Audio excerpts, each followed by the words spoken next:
My name is Ipolani Tano. I've recently written a treatment for a movie titled Legacy of Honor.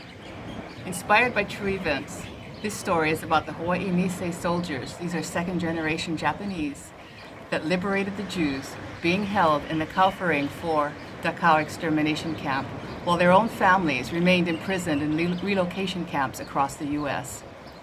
Our story shares the human side of war, following the life of 10-year-old Katsumori and his friends as they grow up on Maui, attend Japanese school, graduate from Maui High, then attend the University of Hawaii, where they join the ROTC. They are pulled into war and adulthood on December 7, 1941, when their ROTC unit is branded the Hawaii Territorial Guard, and the boys are deployed on Oahu Security Patrol. 2 months later, they're disgraced in front of their friends and battalion for being Americans of Japanese ancestry, and they're discharged from the Guard. They eventually enlist and become members of the 522nd Nisei Artillery Unit.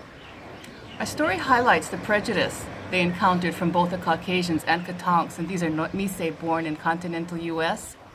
After visiting their parents and other families of Katonks being held in prisoner of war camps, the boys of the 522nd put their differences aside and bond as true Nisei brothers.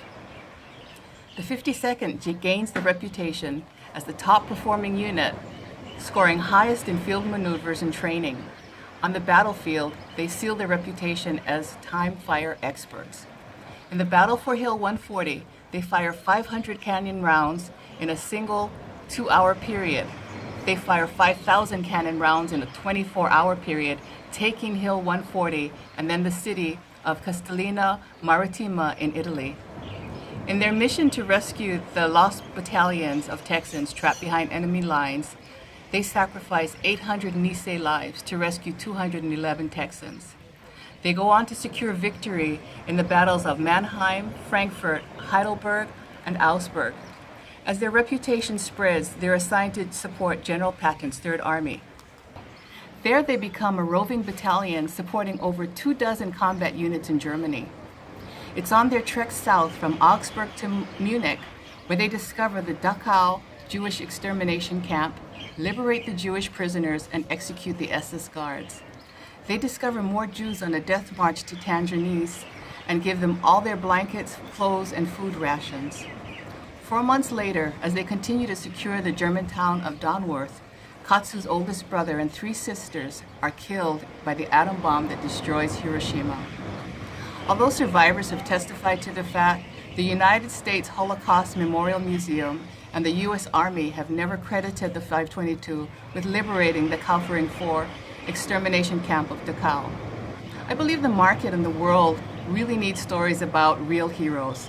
Legacy of Heroes reminds us that true heroes are ordinary people that make sacrifices and do extraordinary things.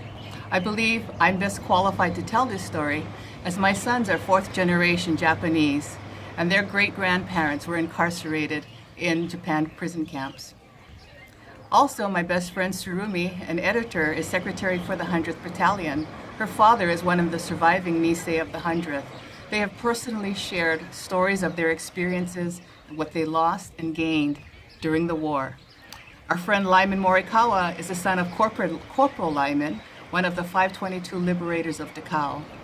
Our initial thought to monetize the project was to sell the script. If we partner with GVS to develop and produce the movie, we're willing to share the proceeds after cost. We plan to donate a percentage of the proceeds to the organizations supporting the surviving Nisei of the 100th, 442, and 522 battalions. Thank you for your time and consideration. Aloha.